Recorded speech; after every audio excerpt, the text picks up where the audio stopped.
Agencies have a lot of accounts and deal with a lot of different clients. And some of the issues that you might face as an agency owner or someone in the agency is, what do you do in the scenario of a client turning over?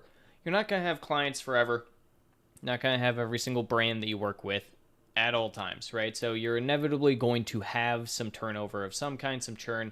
And one of the major issues you may face there is, how do we deal with the accounts that we're currently having access to? And where do you go to actually remove yourself? Well, one of the major things that we do here as part of our offboarding process for any clients is actually remove ourselves from that process. And if we can't remove ourselves, we have a few tricks up our sleeves to try and get the client to also remove us as well. So a finite resource such as user accounts is always going to be needed, but if you're wondering how to actually get a user off the account, it's actually pretty simple. All you have to do is come over here, go down to your user permissions if you have it, and then once you are in user permissions, you find the account that you are wanting to take out, and all you do is come over here, click delete, and come up here, and you'll click OK, and there. The account will be deleted, and you will no longer have access to this. So it's as simple as that. However, what happens in the scenario that, you're trying to get that, and guess what? You don't have user permissions on the account. Well, you have to essentially reach out and ask the client for some help on that.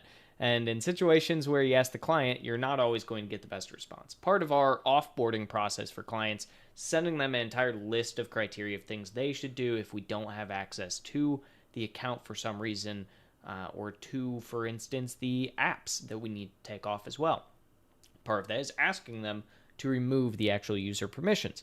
But in some very rare scenarios, there are clients that just never respond to us, right? And we're never going to really get that. And so you have to kind of butter them up. Or potentially you have a falling out with a client and they really aren't apt to, listening to your emails or anything. And so we have some different process for that.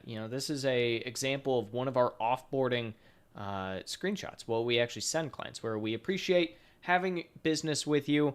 Now that the project is finished, to assist you with your offboarding process, please follow the last step, and that is removing Seller Central access. So we walk them through it, we give them an SOP on how to do it, and then on top of that, if they have any issues, trademarks, or anything, feel free to reach out for our SOP. So the point here is to try and coerce a client into taking off those user permissions, because on top of that, you're not always going to get user permissions on an account. And in the scenario that perhaps, let's say, a client still isn't removing it, they're not listening to you, you still have, the account on there for some reason, you just have to keep reaching out to them for exactly that, walking them through the exact situation and the exact steps they have to take. And, worst case scenario, it may just end up that that's going to be an account on your user account for all time. So unfortunately, there's not a catch-all bullet to get every single account removed if you don't have the correct permissions, but it is one of those areas where I do very rarely see that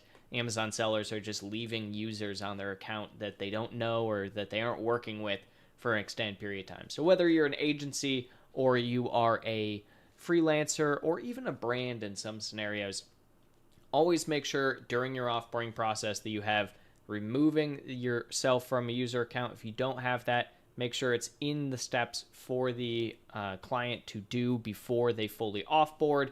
And worst case scenario, try and butter them up and ask them, pretty please, will you remove our account so we have extra space and don't have to create a new email. So it's as easy as that, and hopefully this helps you next time you have to remove yourself.